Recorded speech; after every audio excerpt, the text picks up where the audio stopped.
FIFA akhirnya mengeluarkan keputusan sanksi kepada Indonesia setelah membatalkan perhelatan turnamen 2 tahunan Piala Dunia U20 yang sejatinya digelar di 6 kota di Indonesia pada Mei nanti, diduga akibat penolakan keikutsertaan timnas Israel.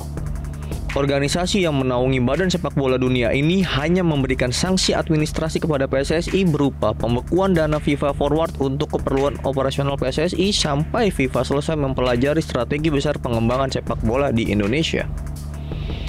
Hal ini diungkapkan oleh Ketua Umum PSSI Erick Thohir yang datang langsung menemui Presiden FIFA Gianni Infantino di Paris, Prancis.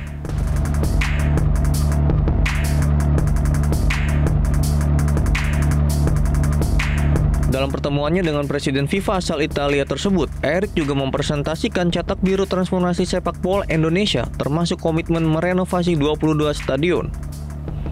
Sanksi ini tentu menjadi kartu kuning dan juga pembelajaran menuju perbaikan di semua lini sepak bola Indonesia. Tim Liputan Media Group Network. Pemirsa, terima kasih Anda masih bersama kami di Metro Pagi Prime Time.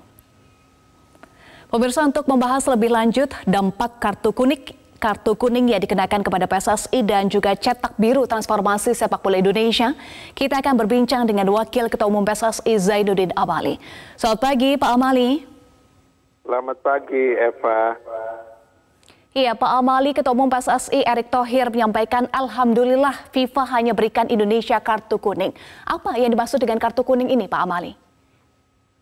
Ya, kan Pak Ketua Umum Pak Erick Thohir itu mengambil perumpamaan dalam pertandingan sepak bola. Kalau kartu kuning itu berarti kita dapat sanksi tetapi masih boleh main meneruskan pertandingan.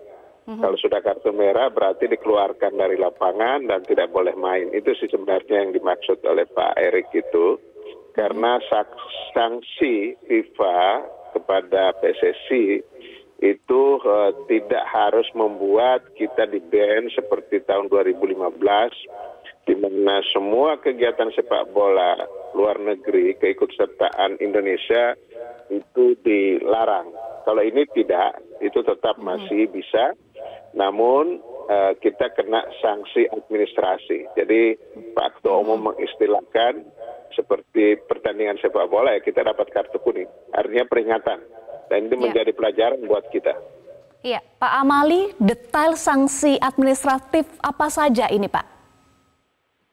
Ya, penghentian sementara atau pembekuan tentang FIFA Forward.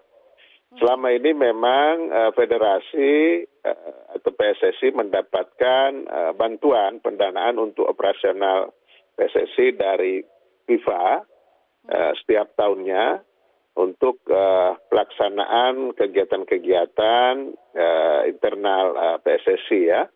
Nah, dengan adanya sanksi ini maka untuk sementara itu dibekukan atau dihentikan sampai dengan FIFA akan melihat atau mereview lagi tentang perkembangan atau hal-hal yang dilakukan oleh PSSI, terutama kaitan dengan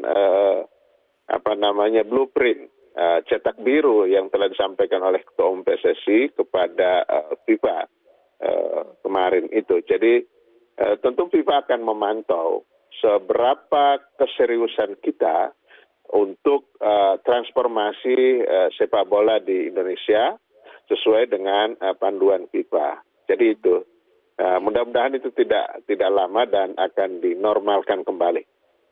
Apa dampak pembekuan dana FIFA Forward untuk operasional PSSI bagi sepak bola Indonesia, Pak Amali? Ya, tentu urusan-urusan operasional kita harus mencari dana sendiri ya. Artinya kita akan mengupayakan dengan swadaya kami Ketua Umum Pak Erick Thohir dan kita ya pengurus di PSSI sekarang bersama-sama dengan Esko harus memikirkan bagaimana untuk tetap PSSI atau kegiatan-kegiatan organisasi ini jalan, operasionalnya tetap bisa jalan tanpa bantuan dari FIFA untuk sementara. Itu sih. Jadi memang bila dibandingkan dengan kalau kita diberi sanksi berat, di ban, itu yang paling dekat tim nasional kita nggak bisa main di SEA Games. Itu sudah pasti itu. Dan level-level internasional lainnya di Asia, di dunia, kemudian kita tidak bisa melakukan FIFA Matchday, itu sementara kita akan terkucilkan dari sepak bola dunia. Nah, ini arahan Bapak Presiden kepada Pak Erik untuk beliau melakukan komunikasi dengan Presiden FIFA Gianni, dengan FIFA, bahwa pemerintah Indonesia sangat serius melakukan transformasi terhadap sepak bola Indonesia. Ya. Ya, FIFA Forward ini akan berdampak tidak pada liga di Indonesia? Oh tidak, liga kan jalan dengan sponsor sendiri. Misalnya sekarang ini kan kita disponsori oleh salah satu banknya, itu yang menjadi title dari Liga Indonesia, kemudian dari berbagai sponsor. Oh, itu sangat terpisah.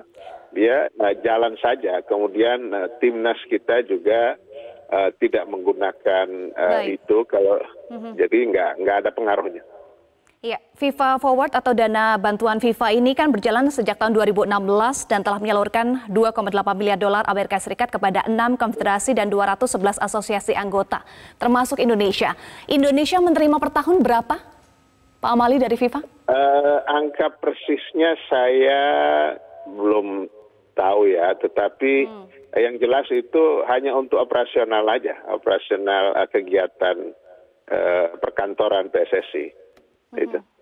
Baik, Pak Amali, Anda juga sempat singgung tadi ya, Ketua Umum PSSI merepresentasikan blueprint transformasi sepak bola kepada FIFA. Seperti apa gambarannya?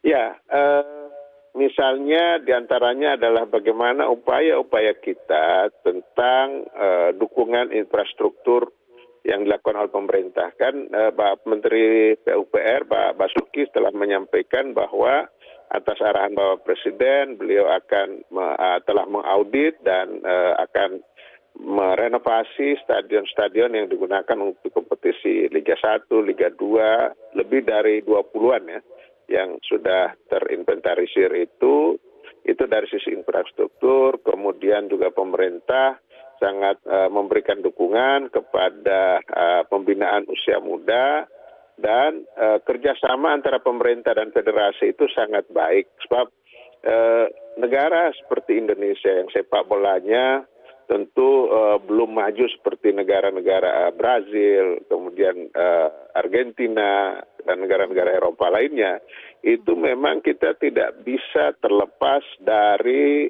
dukungan pemerintah.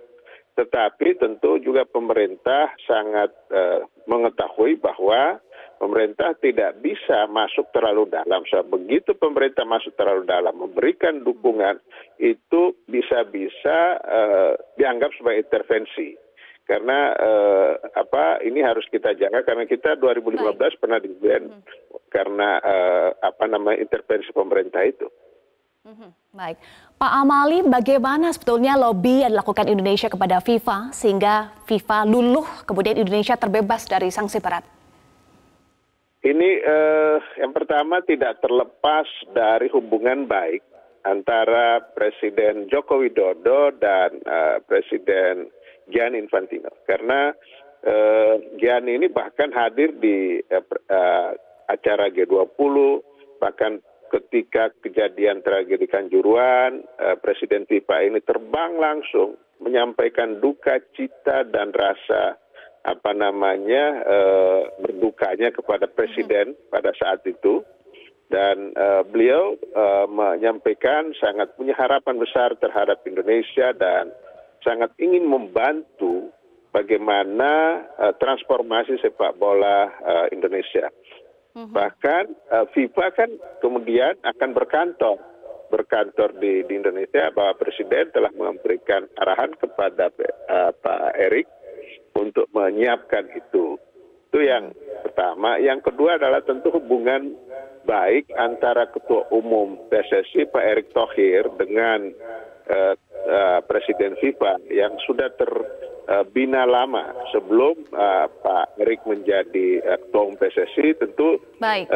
sudah ada hubungan. Nah, ini lebih memudahkan komunikasi sehingga hal-hal yang perlu dinegosiasikan bisa dipahami dan FIFA melihat bahwa ada kesungguhan kita untuk membuat sepak bola ini lebih baik ke depan. Ya. Pak Amali, Indonesia disebut berpeluang gantikan Peru sebagai tuan rumah Piala U17 2023. Betulkah informasi ini? Singkat saja, Pak Amali. Kita belum tahu, karena itu biarlah kalau toh juga keputusan tentang siapa pengganti Peru, kita tunggu saja biar FIFA yang memutuskan dan mengumumkan secara resmi. Ada lobby-lobby khusus, Pak Amali? Ya tentu kita berkeinginan lah, karena ada mimpi besar kita satu perhelatan tingkat dunia ranking 2 setelah senior, yakni U20 tidak jadi. Sehingga kita juga berharap infrastruktur yang sudah kita siapkan bisa digunakan untuk perhelatan sepak bola dunia itu. Baik, kami tunggu hasil lobby-lobbynya. Terima kasih Wakil Ketua Umum PSSI Zainuddin Amali sudah bergabung bersama kami di Metro Pagi Prime Time.